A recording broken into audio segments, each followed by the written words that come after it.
todos y a todas. Hoy día vamos a ver factores de riesgo, exposición, riesgo y consecuencias. ¿Ok? Comenzamos. A ver, entonces, ¿cuáles son los factores de riesgos? El riesgo depende de cuatro elementos, para caso de la seguridad vial, ¿no? El riesgo depende de cuatro elementos, como le decía. Primero, la exposición. Claro, las personas tienen más riesgo de sufrir un accidente si están mucho más propensos, se desplazan más, hacen uso más del sistema vial, se trasladan por las calles, porque recuerden, los accidentes no solamente pasan a los que conducen, sino a los peatones, a los que están en el sistema vial, en las calles, ¿no? ¿Ok? Entonces, cuanto más exposición, cuanto más en la calle estés, cuando tu trabajo dependa de la calle, más exposición, o tus actividades estén en la calle o en el sistema vial, mucho más exposición tienes en el sistema vial y en las calles, y eso aumenta el riesgo. Vamos a ver cuáles son estos factores de exposición. Luego, otro elemento es la probabilidad de sufrir un choque, ¿no? Eh, dependiendo de la exposición que tú tengas, ¿no? Probabilidad de sufrir un choque. Imagínate que tú eres un taxista, ¿no? Y entonces el taxista, pero tiene una conducción de 50 kilómetros, entre 40 y 50 kilómetros es lo que el taxista va, siempre. Se desplaza por todo Lima, pero la probabilidad que sufre un choque con 40 o 50 kilómetros por hora es mucho más baja, ¿no? O sea, tiene y más aún si es 40 o 30, la, puede circular todo el día, pero la probabilidad puede ser baja, ¿no? Ahora, otro elemento importante de riesgo es la probabilidad de lesión. Imagínense este taxista que decimos, pero va siempre para aumentar el riesgo, ¿no? Está todo el día, pero no va a 30 kilómetros por hora, sino va permanentemente va a 100 y a 120 kilómetros por hora o más. La probabilidad aumenta de su choque, ¿no? O sea, que él en el transcurrir de su trayecto, la probabilidad aumenta de eso. Pero además, si este señor no se cuida en términos de ponerse un cinturón de seguridad, no solamente va a producir un choque, sino que además es muy probable que la lesión sea muy grave por la velocidad que va, porque no tiene el cinturón de seguridad, ¿no? Entonces, son factores que se van sumando, a veces se van sumando para eh, aumentar el riesgo, ¿no? Y el resultado de dicha lesión tiene que ver con que imaginémonos que este taxista recorre todo el día, sigue aumentando su riesgo, y encima, si es que sucediera un accidente, no tiene seguro, hay, donde ocurre el riesgo, hay, no llegan las emergencias, eh, los paramédicos o los bomberos para rescatar si es que tuvieron un accidente, ¿no? O demora mucho, ¿no? Entonces, todo eso se va sumando y genera mucho más riesgo, ¿no? El riesgo puede explicarse por el error humano, la energía cinética, la tolerancia del cuerpo humano y la tensión posterior al accidente, ¿no? Son básicamente los cuatro elementos en que depende el riesgo, ¿no? Ahora vamos a analizar cada uno de estos, ¿no? Pero previamente quería en este cuadro analizar, por ejemplo, el número de lesionados, que es como una ecuación de la exposición que se tiene, las consecuencias y el riesgo, ¿no? Entonces, eh, a mayor, a mayor exposición, mayor consecuencia, mayor riesgo, ¿no? Y es muy probable mayor número de accidentes, ¿no? Esta es una ecuación que se cumple básicamente siempre, ¿no? Entonces, ¿qué hay que hacer? Disminuir el riesgo. Tal vez la exposición no se puede disminuir. Un taxista, por ejemplo, no puede.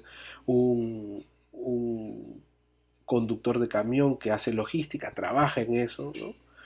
Un vendedor de puerta a puerta trabaja básicamente en la calle, ¿no? Entonces lo que se puede minimizar son el riesgo y las consecuencias, ¿no? Estar preparados para eso. A veces la exposición es difícil por las actividades que realizamos, ¿no? La influencia de la exposición al riesgo. Miren este cuadro tomado en el 2010 por el Observatorio de Movilidad de la CAF. Muestra quiénes son los que tienen más accidentes fatales, ¿no? Si ustedes se dan cuenta, el azulito es los hombres. Son los hombres que generalmente tienen accidentes fatales. Es decir, si tú eres hombre y además estás entre 25 y 34 años, como muestra acá, seguro de que eres más propenso a, a tener un accidente grave, ¿no? Una muerte o un accidente fatal. Entonces, está caracterizado, estos son datos, ¿no? Eso hace que, por ejemplo, miren las mujeres, justamente el menor grupo, las mujeres son más prudentes. Tiene que ver también con la actividad, ¿no? Generalmente es el hombre el que sale a buscar la, la vamos a decir, a trabajar, ¿no? Cada vez esto se va equilibrando más, pero de todas maneras, esa imprudencia de repente, que hemos estudiado en algunos momentos, eh, hace que los hombres y de edad de entre 25 y 34 años sean riesgosos, ¿no? O sea, vamos a ver la probabilidad de que tenga una muerte sea mayor por un accidente, ¿no? Ahora, si vemos el riesgo desde, por ejemplo, del uso de los modos de transporte, esto es en Europa, por ejemplo, las motos, evidentemente,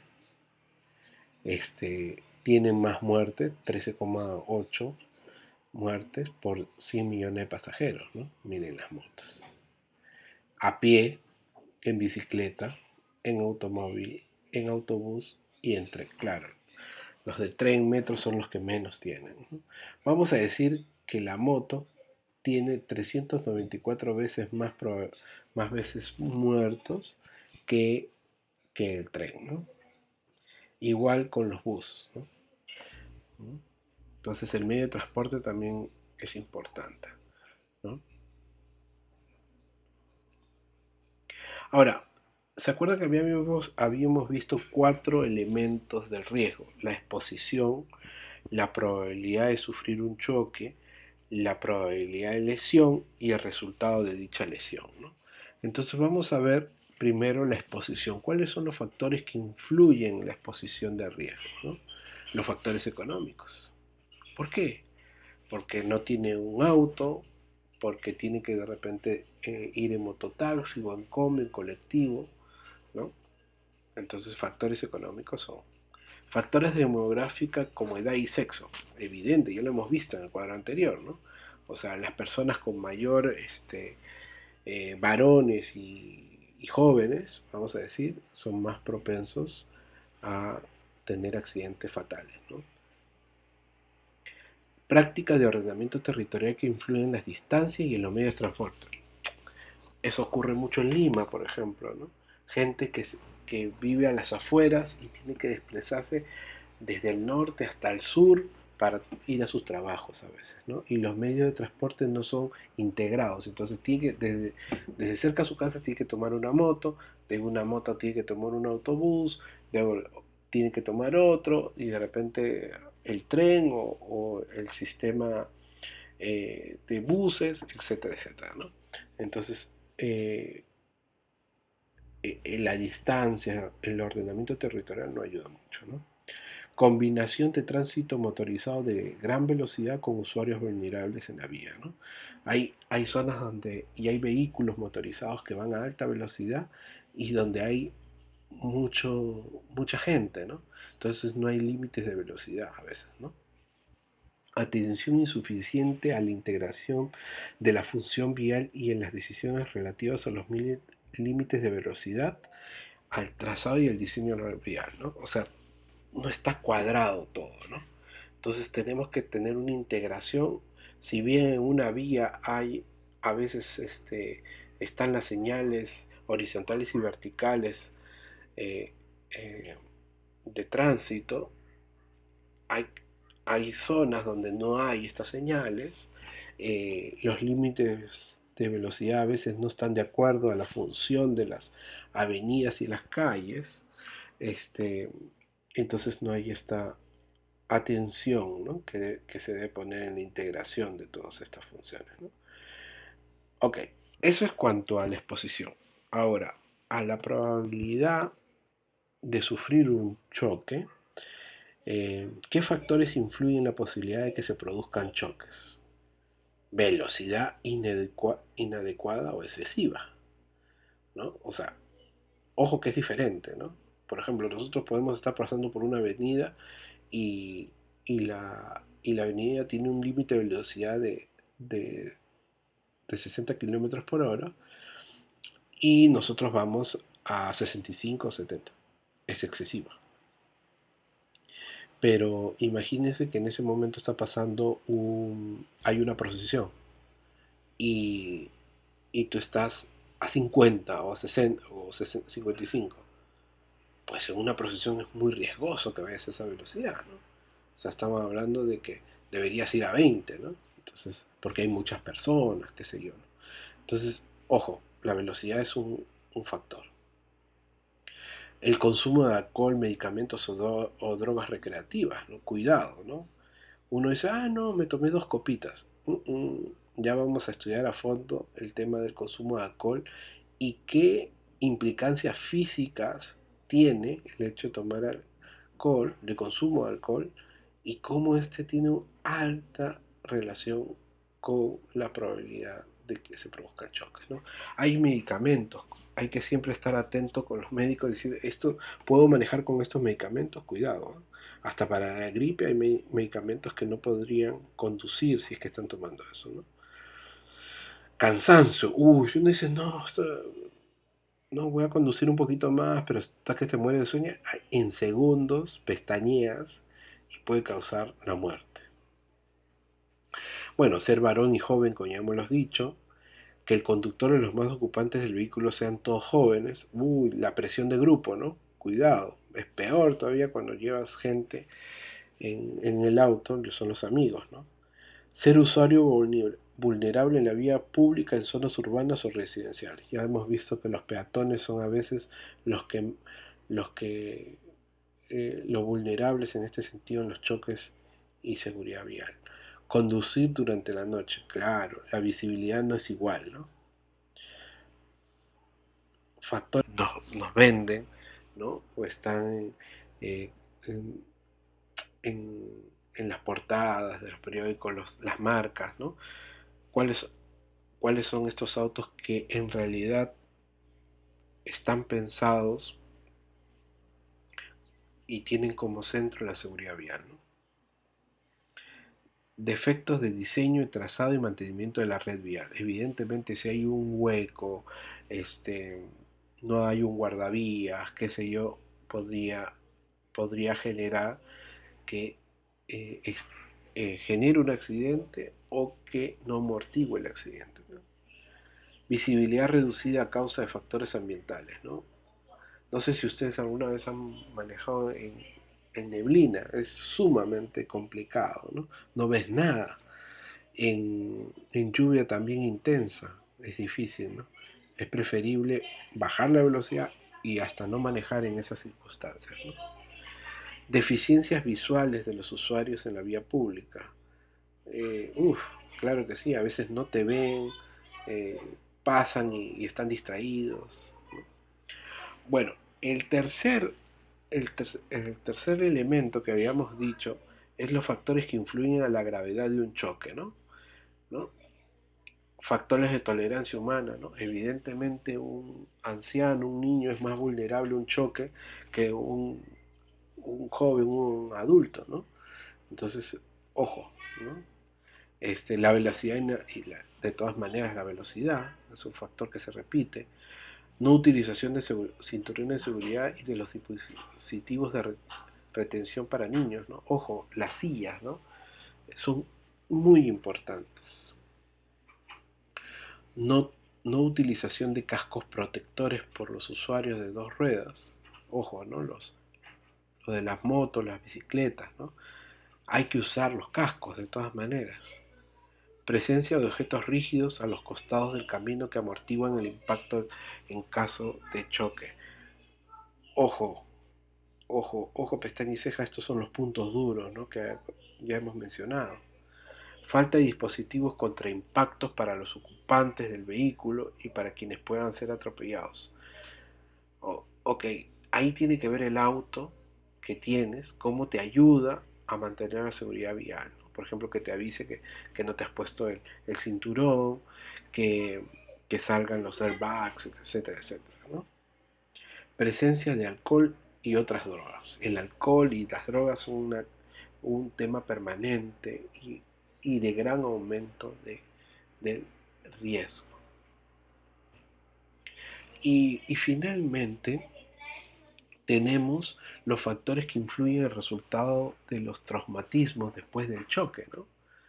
¿No? Demora, por ejemplo, en la detección del choque y el traslado de los heridos a nuestra... Ustedes saben que en la primera hora es crucial porque hay mucha gente que no se muere en el momento del choque, pero se muere en la siguiente hora, ¿no? Salvar la vida es cada minuto después del choque, ¿no?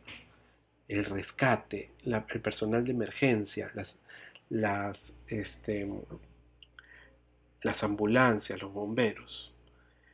Cuidado, el incendio como consecuencia de la colisión. Uno inmediatamente tiene que salir del auto porque puede generar el combustible que tienes o cualquier otra cosa del entorno puede generar un incendio. Escapa de sustancias peligrosas, claro que sí. Presencia de alcohol y otras drogas, de nuevo, si estás drogado, si estás borracho, no vas a poder de repente salir del auto o estar consciente de lo que te está sucediendo, ¿no? Dificultad para sacar a las personas del vehículo y prestarle asistencia. Este es un tema sumamente importante.